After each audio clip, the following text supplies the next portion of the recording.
Hey, good afternoon. This is Andy, and I got just a few quick questions for you. Today's Throwback Thursday, and my question is, as technology changes, are you changing with the times? So that's our question today. Y'all give me just a second. I have to go and see who's talking to me on my chat rooms. I got a couple of different ones, so hold on a second. There's one. Let's go look at the other one. There I am. All right, so here's the next one.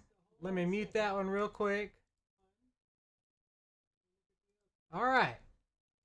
So now I got both my chat rooms up and I can see if somebody's talking to me. There we go. So let's talk about technology. So, you know that technology changes. Like computers. Let's talk about computers. Computers change one generation about every 9 months, or at least that's the way it was a few years ago. It may be even faster than that now. And so whatever, let's just talk about it for a sec. This cell phone has more computing power than the first space shuttle. That's pretty doggone crazy, huh? Certainly more than the lunar lander. All those kind of things. You know, this cell phone has more computing power than probably my first, second, and third computers all put together. Technology is amazing. So, are you one of the people that embrace the change in technology, or are you one of the people that says, we're gonna wait? So right now you're still on Windows 7 just because you thought Windows 10, you know, it had some things that it needed to go through a few times, and it did, but only after about the first year.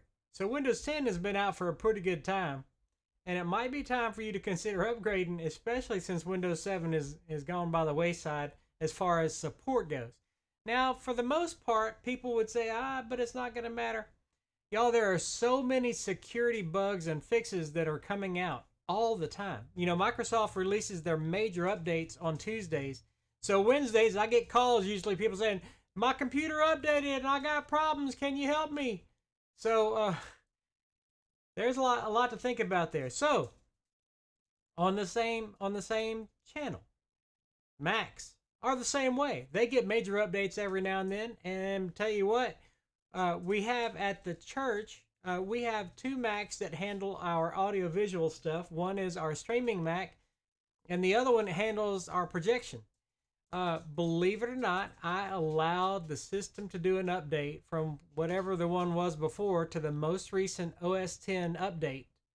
And let me tell you, it broke our projection. It was bad.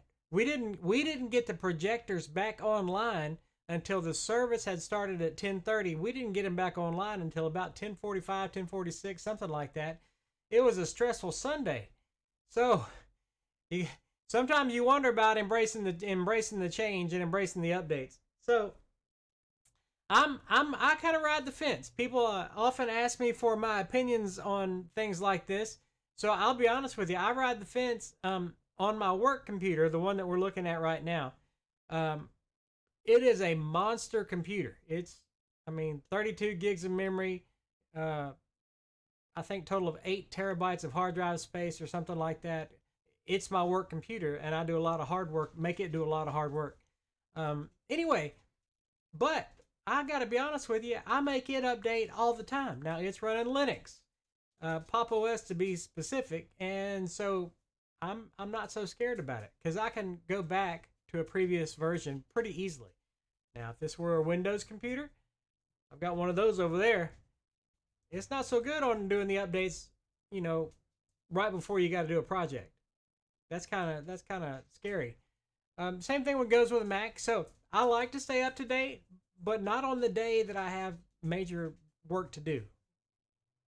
So, for example, well, never mind. I'm not going to go there.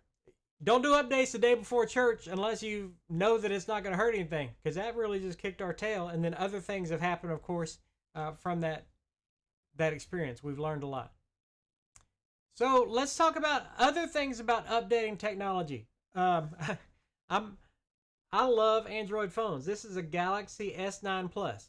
Before that, I had an S7, and I waited until the S9 went down quite a bit before I bought the S9 Plus.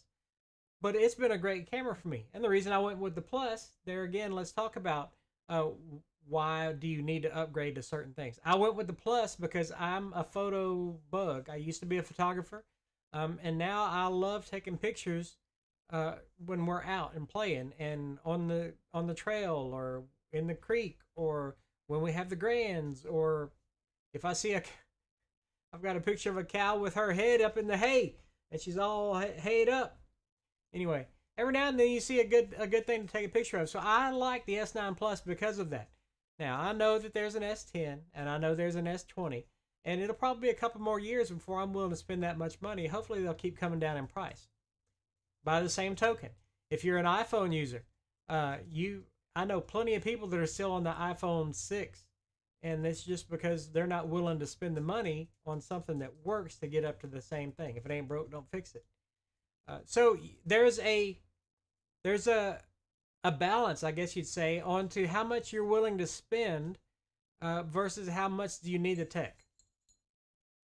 When my clients tell me it's time for a new computer, I will go out and shop for them the best upper middle class computer that I can find for them on Amazon, and then I'll shoot them the link and they'll buy it and then get it to me, and I'll do all the updates and get it ready to go so that by the time they get it, it is the latest and greatest of everything they need, the latest OS, the latest software updates, everything like that. And then they can go from there and not necessarily have to worry about it until I come back and touch it in 9 months to a year.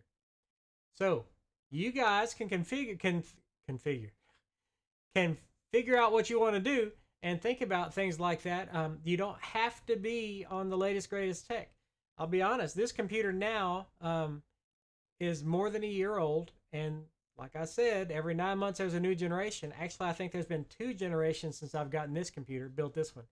This has got an AMD Athlon 2700X. In the day that it was incarnated, that was the fastest Athlon Ryzen. I'm sorry, Athlon. It's a Ryzen 7. That was the fastest Ryzen 7 that you could get when I built this one. Now, that's not the case anymore. You can go up to a Threadripper. By the way, a lot of people say, what about AMD versus Intel? Well, for the longest time, I wouldn't recommend an AMD processor for somebody doing mission critical stuff or business applications. Just because it would end up costing you an extra $100 to $150 because of an Intel processor and everything that went with it. But now I think Intel is losing some market share to AMD because of the Ryzen and Threadripper processors. And there are a lot of computer techs like me, some big name people that are building AMD computers for themselves because of the performance to dollar ratio. So there's a lot of stuff to think about when you're talking about new tech. By the way, while we're talking about new tech, what about the Macs? Well, Mac came out with this super monster computer. Apple came out with this super monster computer that some people would call it a cheese grater because of the way the case looks. And it's a $4,000 computer. I tell you what, I was helping one of my customers, and Apple now has a monitor, a 32-inch monitor for $4,500. I mean, I'm wondering if the thing is going to make your coffee in the morning. That's kind of crazy. Anyway, what about new tech? It's up to you. Don't let anybody shame you into saying, man, that's old. It works, right? That's just like a new car. I don't have to have a new car. My truck is 20 years old, and it works, and it's paid for. So the same thing with your computer technology and the rest of your technology. I don't have to have the latest TV and everything, but I'm a tech guy, right? You guys can find the balance. And don't ever be pressured into doing something that you don't necessarily need to do. Okay, that's what I'm saying. I hope y'all have a fantastic afternoon. Listen, I know that you've heard me talk about it, but just in case, I have a lot of instructional documents here that can help you do just about everything that you want to do. And here's a little keyboard cheat handout that I made. If you would like any of my documents, any of my how-tos, you are more than welcome to send me a message. If you want some instructional stuff, check on this channel, on this Facebook feed, and go backwards and you'll find some, or go to my ADEV YouTube channel. The easiest way to get to is bit.ly/ADEVTube. I'll put a link in there. Anyway, so you can go look at any of these things. It's a lot easier to get to it on YouTube than scrolling back through the feed. So, give me a message if you want anything that I'm talking about. Or I tell you what, I would love for you guys to tell me what computer you're running. If you know your processor speed and your processor, the speed and the memory and hard drive space of your computer, throw me your specs. If you don't want to talk about it and you say it's old, that's fine too. Please tell me you're not running Windows XP anymore. We got to upgrade that. Believe it or not, it was just 2 years ago that I upgraded somebody from an old Windows NT computer. Now, guys, there aren't very many computer guys that can go back to DOS, DOS 5.0, DOS 6.2.2, because that's before the modern, we'll call it the modern era of computers, right? Before Windows was king. So every now and then I'll get a call for something that's a DOS machine is running a controller, like a plastics injection molded machine or a vacuum forming machine or something like that that's still running on DOS, and they don't know anybody that can do it. And sooner or later somebody says, "Hey, call Andy," and they'll call me, and I can remember the stuff that's in it. That's kind of crazy that there are still computers that are doing that. I guess that shows you that back in the older times, the processors and everything were built to last. Of course, they didn't run near as hot as they do now. So just kind of interesting stuff. Hey, if you have any questions or you would like my documentation, or you want to go back through my videos or whatever, if you have a topic that you'd like for me to cover, I would love to help you out. Give me a message and we'll talk about it. In the meantime, I hope you guys enjoy my closing music. It's called Look At You Now. I'll talk to you later. Be blessed.